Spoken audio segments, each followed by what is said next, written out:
Hello and welcome to Teen Central. My name is Carrie. I'm at the Mount Airy Library Branch, part of Carroll County Public Library.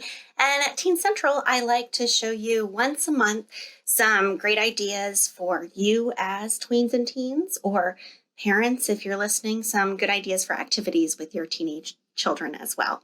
So this month, in celebration of April being National Poetry Month, I wanted to share a few fun poetry activities that are super easy, don't take a lot of time or supplies or even brain power, which is my favorite part.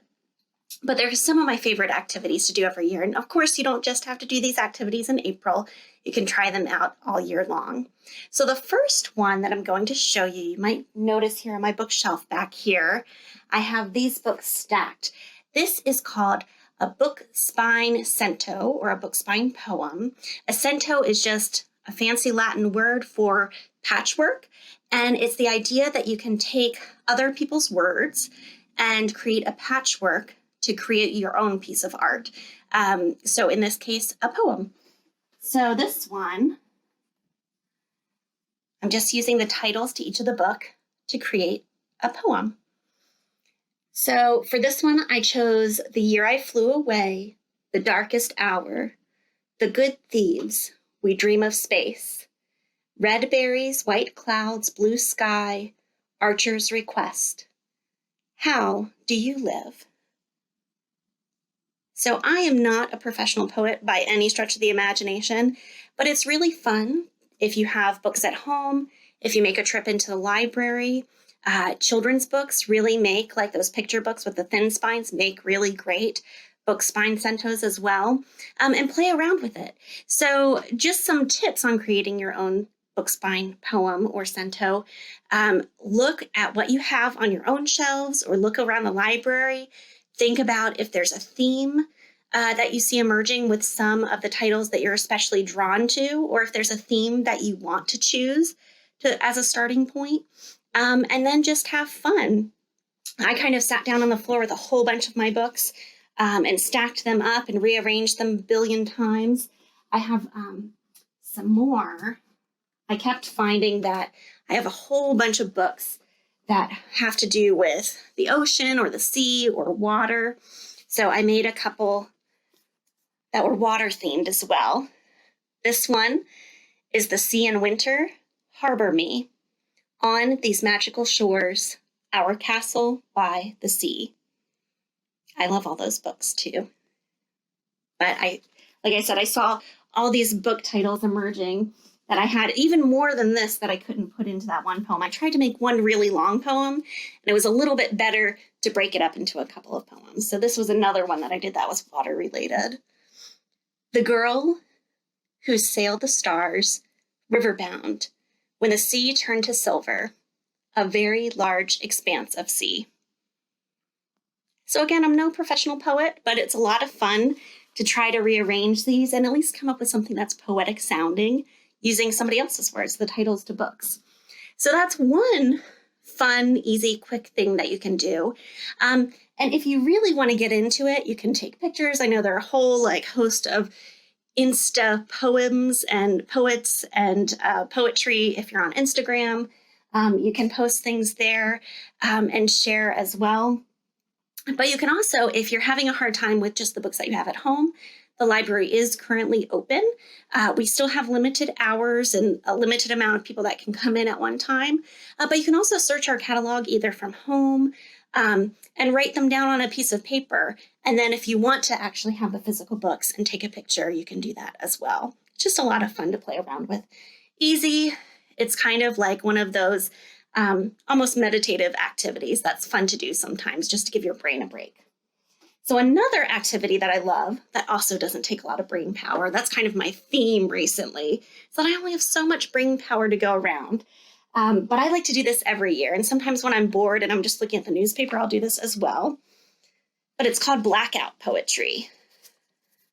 So you can kind of see this as a page here that I did. There's another page, and I'll read those to you too in a second. And another page. And what I did is I had this discarded book. It was damaged from the library, Hour of the Bees. It's a fantastic read. We have other copies in stock. This one, as you can see, was withdrawn because it was damaged. You can purchase these at our book sale. If you don't have a book that you'd want to take pages out of at home, you can use a magazine or a newspaper, or you could even make a photocopy, or even just take a picture on your phone. And then instead of using a physical black marker, you can redact those lines on your phone with your editing app. So this one, you just find a page. It's best not to read it too in depth, because what you want to do is take the author's words that are on the page and then pull out any words that stand out to you and come up with your own theme. And the idea is to make something entirely different. And then I just took a Sharpie. You can use any marker.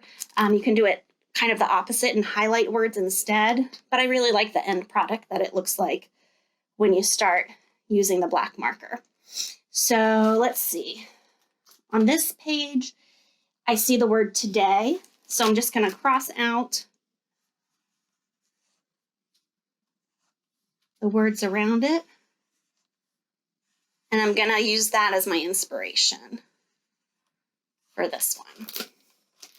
So you can see at the top there, I just left the word today and crossed out the words that are around it. And then just kind of scan the page and see if there's anything else that catches your eye. I'll read the couple of Blackout poems that I made. This one, the first one, let's see. This is the first one that I did. It was kind of intense. It was an intense scene, and I think I put too many words in it. And I think it followed too closely with what the author was talking about, but I'll read it to you anyway. Argument. In the kitchen. Angry, snapping, banging. I need quiet. Walk, open, sleeping. A nightmare. All this junk. So you can kind of see there. So that one, obviously, the author was talking about having an argument in the kitchen. So it kind of followed the theme that was on the page. But then I liked to kind of have some more inspirational and nature-based ones too. This page, you can see I decorated around after. You can make these into little works of art if you choose to as well. This one, it says fresh. She climbed, she dropped, safe. So that was a lot fewer words. And then this one, morning light, the seed, a single drop of water, I think. So it's just really fun. You'll find once you start doing them, because it's so mindless when you kind of do it, and you're just picking out kind of major themes and things that jump out to you, it becomes really fun. And if you're reading like a newspaper article or a magazine article later on, or reading your book, it's hard not to continue to use your brain in that way and pick out some of the things in the book. So just another fun way, not only to celebrate April as National Poetry Month, but just to give you a fun, quick, easy activity to do. And then the last thing I wanted to show you are some of the books that we have in our collection at CCPL. So to check them out, you can get a physical copy. We are still doing express pickup service for our customers, even though the doors are open. So you can come in, pick out the books on the shelf, check them out like you would normally. You can place a hold and pick them up on the shelf and check them out like you would normally, but you still have the option for us to check your books out for you, bag them up, and then you're just making a really quick trip in, grab your bag and go, and they'll already be checked out to you. For that express service, you just make a hold. When you get the hold notice that it's in, there will be a link where you can click and schedule your time for pickup so that we know when to put it out for you. So those are some options. And we do also have all of these books on our website digitally as well, either in audiobook format or ebook format. So those are still really great options. So again, the website's just www.library.carr.org. So let me pull up some of my favorite books that we have in verse in the library collection.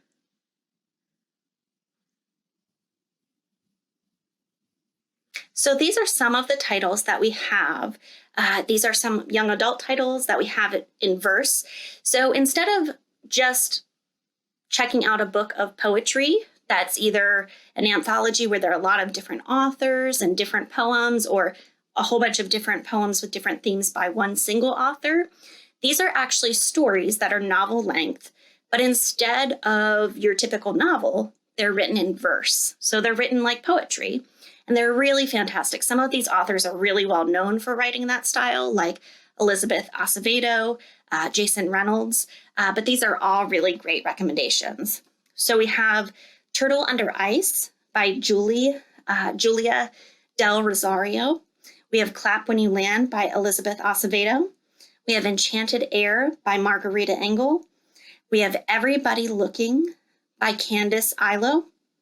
We have Punching the Air by Ibi Zoboi and Yusef Salam. We have Shout by Laurie Hulse Anderson. We have Long Way Down by Jason Reynolds and Solo by Kwame Alexander. So those are just a handful of my favorite books that are written in verse. One of the nice things that I really like about that is that they're very quick reads, but they're very deep and moving as well.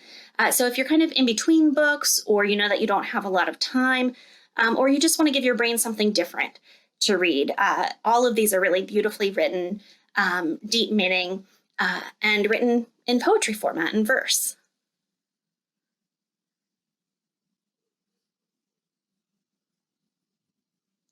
So those are the books I wanted to share with you today.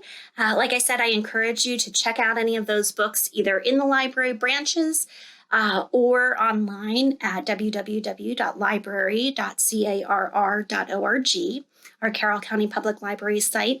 And I hope you enjoy some of these activities for National Poetry Month. Thank you again for joining me for Teen Central. Have a great day.